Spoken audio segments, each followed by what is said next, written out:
मित्रों, अभी तक आप हमारा 2 कैंपेन देख रहे थे लगातार, जो सुशांत और सहारा निवेशकों का है। लेकिन उसके अलावा भी एक बहुत महत्वपूर्ण विषय है जिस पर मैं लगातार बना रहता हूं, और जब भी मेरे जहन में कहीं से भी कोई सूचना मिलती है, मेरे पास आती है, तो जहनी तौर पर मैं तैयार हो जाता हूं उस शो को करने के लिए। जॉर्ज सोरोस के बारे में एलन मस्क ने कह दिया है कि यह व्यक्ति मानवता को हेट करता है, नफरत करता है, मानवता का दुश्मन है।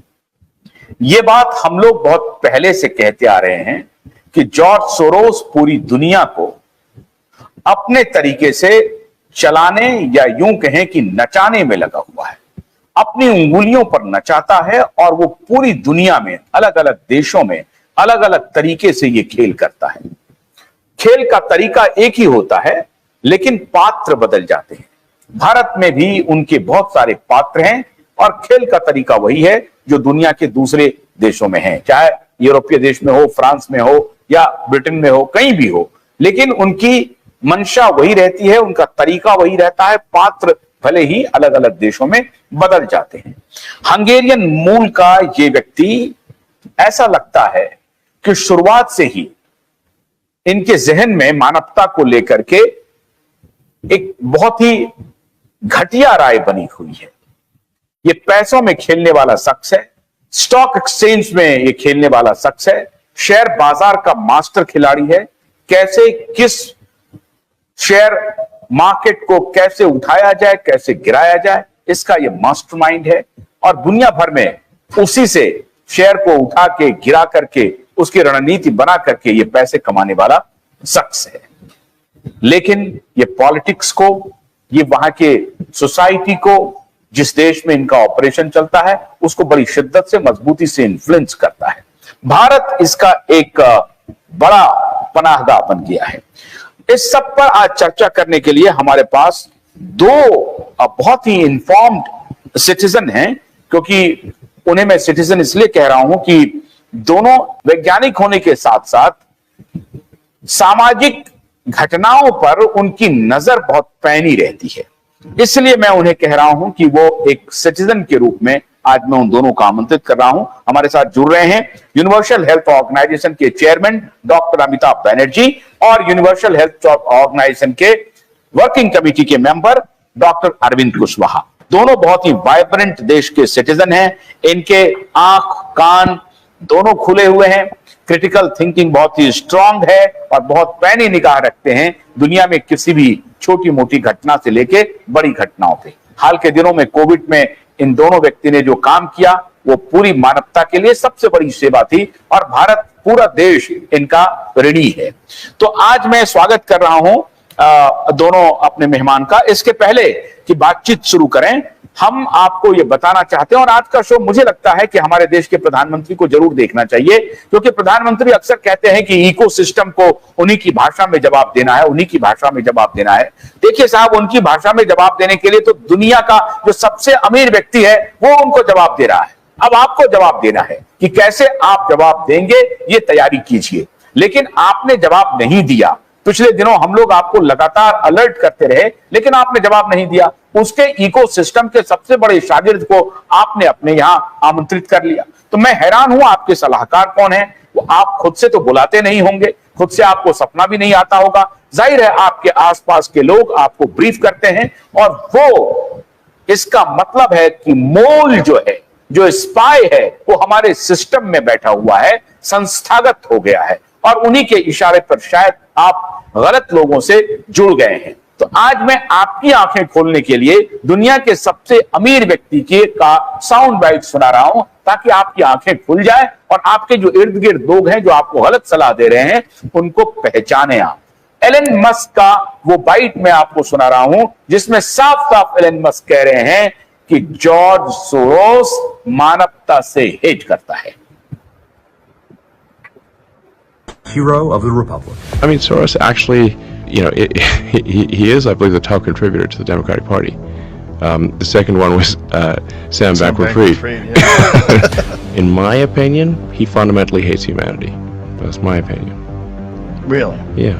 I mean, well, he's doing things that erode the fabric of civilization. getting DAs elected who refuse to prosecute crime. That's part of the problem in San Francisco and LA and a bunch of other cities. So why would you do that? Soros realized that you don't actually need to change the laws, you just need to change how they're enforced. If nobody chooses to enforce the law, or the laws are differentially enforced, it's like changing the laws. Doctor Kushwaha, मैं आपसे पहले open करना चाहता हूं debate को। ये जो Soros है, कोविड के दौरान जो इसने पाप किया, उसके बाद पूरी दुनिया इसको समझ पाई। ये खेल तो ये पिछले 20-25 वर्षों से रच रहा है। वर्ल्ड इकोनॉमिक फोरम को कब्जा किया हुआ है, बहुत सारे दुनिया के ऐसे बड़े बड़े ऑर्गेनाइजेशन है जिसको पूरी तरह से कब्जा किया है, WHO को कब्जा किए हुए है थ्रू बिल गेट्स। आपका क्या कहना है कि इन्होंने हेल्थ केयर को किस तरह से बर्बाद किया और कैसे हेल्थ केयर को अपने कब्जे में लेने के बाद अब पूरी मानवता की यह खिलाफत कर रहा है, और क्यों ये एक्सपोज नहीं हो रहा है?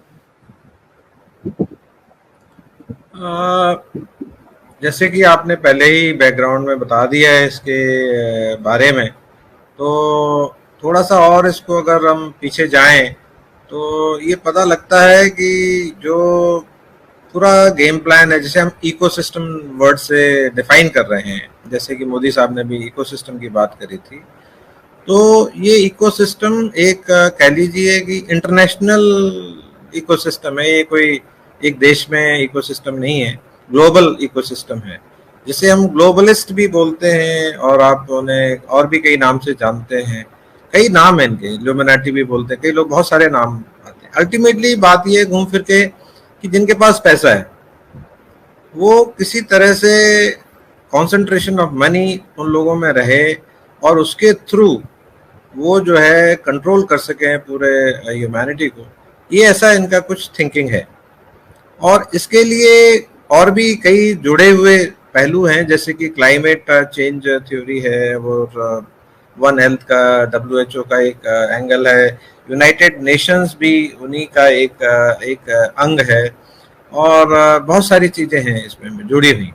तो ये इकोसिस्टम एक बहुत ही आज कोई एक दिन में या एक साल में या एक डिकेड में नहीं बन गया है। It has developed I think probably over more than 100 years or around 100 years at least, or maybe more than that also. So घुमा फिरा के ये जो सोरोस के बारे में बात की गई, आपको याद होगा कि अभी जो इंडियन इलेक्शंस हुए थे कुछ दिन पहले की बात है, 4 जून को जब इलेक्शन रिजल्ट्स आए थे, तो ये जो सडन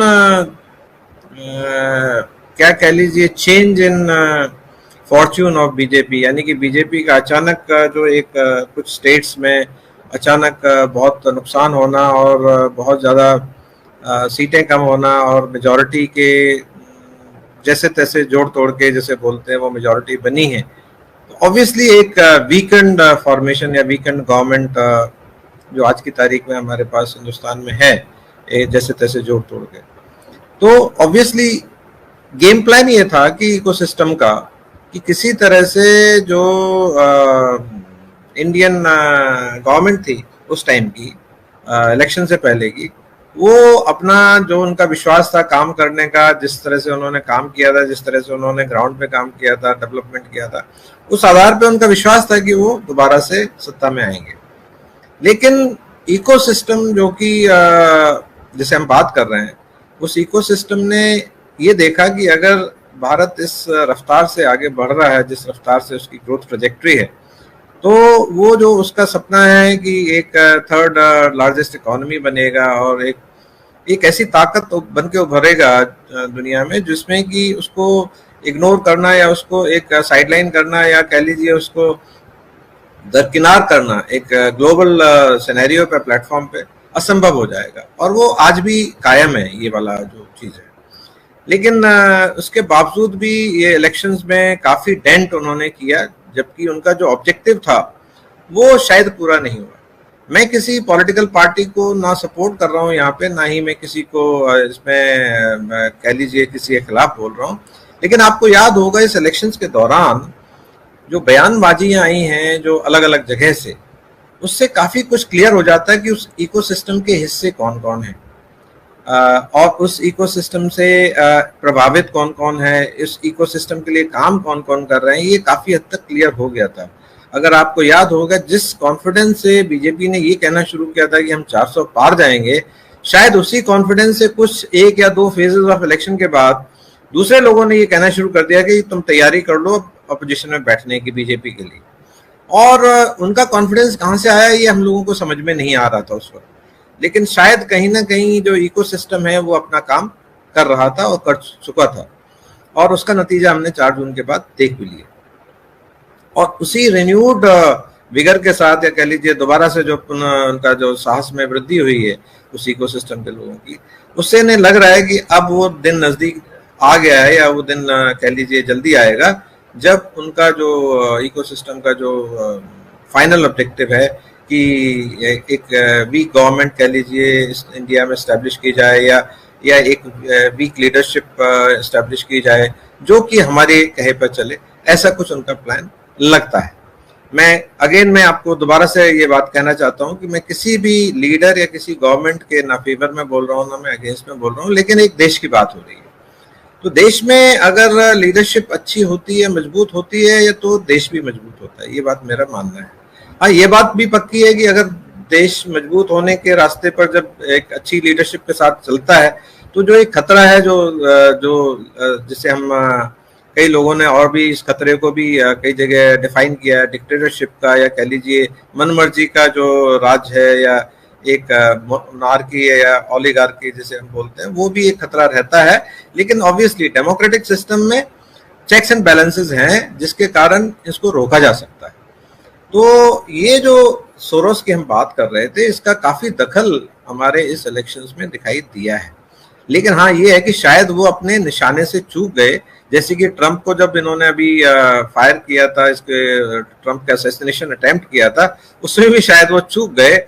और अगर आप देखेंगे उसके पीछे की कहानी देखेंगे, उसके जो ट्वीट्स देखेंगे, लोगों के डिबेट्स जो हुई हैं यूएस प्रेसिडेंशियल इलेक्शन की, उसमें ट्रंप ने और बाइडेन को किस तरह से बुरी तरह से कह लीजिए कि एक डिबेट में वन साइडेड डिबेट हो गई थी। Trump has been almost demolished Joe Biden.